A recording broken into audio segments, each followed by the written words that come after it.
Okay, so where have we been? The short answer is traveling in our bus, but why didn't we film it? Well, we did, we just didn't feel like it was interesting in the moment, though a lot of stuff did happen, so we're going to do a speed round. First, after a whole week of off-grid living by a lake, we decided to head to Revelstoke. As we left our campsite, we found a chipmunk in our engine. Chloe had actually been hearing noises at night, and I just didn't believe her. I couldn't understand why a chipmunk would want to live in an engine in the first place, but there it was. We just stopped at a rest area after driving on a highway, after seeing the chipmunks, and we both are just completely silent because we're just gobsmacked about this whole chipmunk situation. I don't know what to do. We poured water over where they were coming out. We banged on it. We honked. We opened and closed the hood to make big loud noises. And no movement. We didn't hear anything, so maybe they left. But apparently this is actually kind of common. Yeah, so we're just gonna buy some kind of spray. This chipmunk's on the ground. The chipmunk is on the ground. Do you think you scared it away? I think so. Okay, let's go. Let's go. Okay. Okay, I was just filming an update. We successfully scared it away and continued our journey.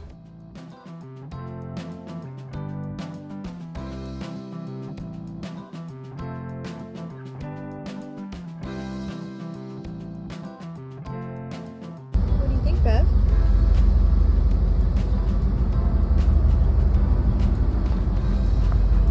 Look, we get to be back here with you while the bus moves. That never happens. Never happens, Bev. She says, I think I might prefer it, but I can't be sure. When we got to Revelstoke, it was unbearably hot and all the trees were tiny, so they offered no shade. We were basically living in the free showers and constantly swapped cooled refrigerated bottles for Beverly to spoon.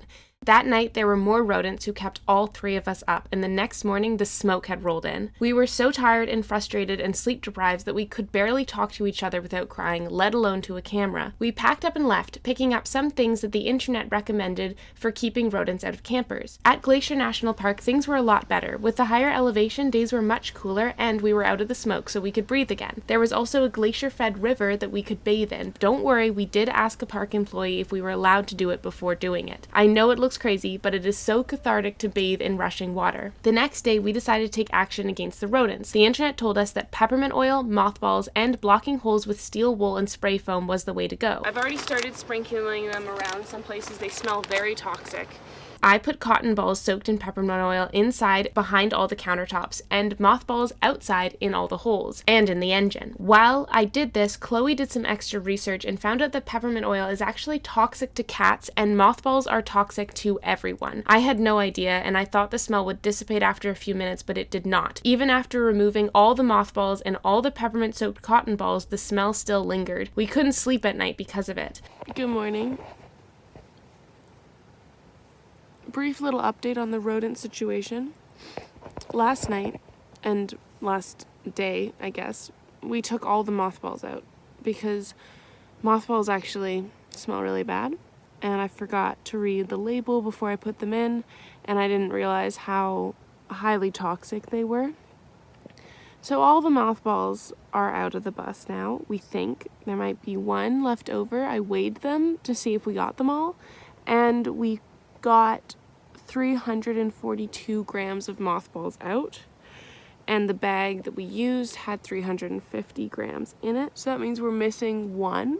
And last night we thought we could smell it, so we were ripping up the bed trying to figure out where the smell was coming from, so we had a rough sleep, but I didn't hear any rodents. So either they left because we sped down a highway and we stunk up the place with mothballs, or we're crazy and they were never there.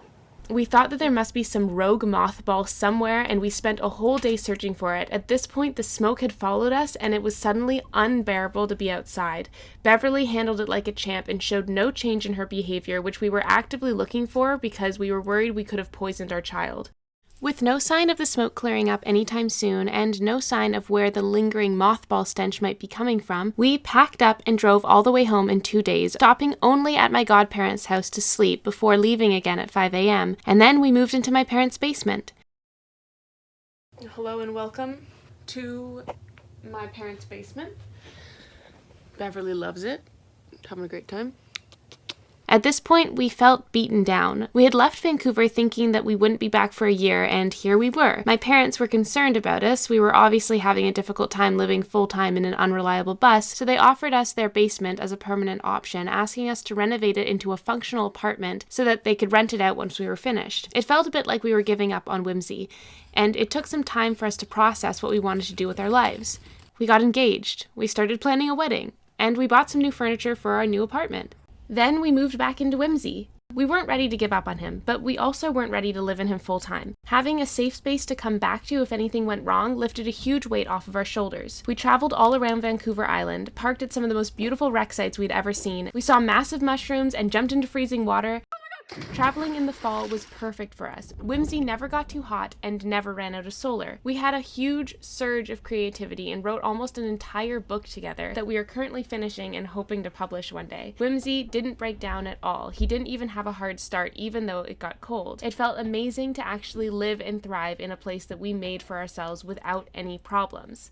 But Beverly got sick, and it was a little too much to constantly clean cat diarrhea and vomit off of our clothes and blankets without a washing machine. It had taken us over a month to drive all the way up Vancouver Island, and we drove all the way back down in one evening. Beverly had an appointment with her regular vet the next day. It turns out she's completely fine. It was probably just a reaction to a mixture of new food and stress from being away from home. After an exceptional trip, we were excited to get back on the road, but we're officially out of money, so we took the batteries out of Whimsy, tarped him up, and now we're looking for jobs. Our plan is to work hard over the winter, hopefully take Whimsy out for shorter trips in the spring, and work all the way through the summer to afford our wedding and subsequent honeymoon in the fall. One day, maybe, we can live in him full time, but for now, we're still figuring it out.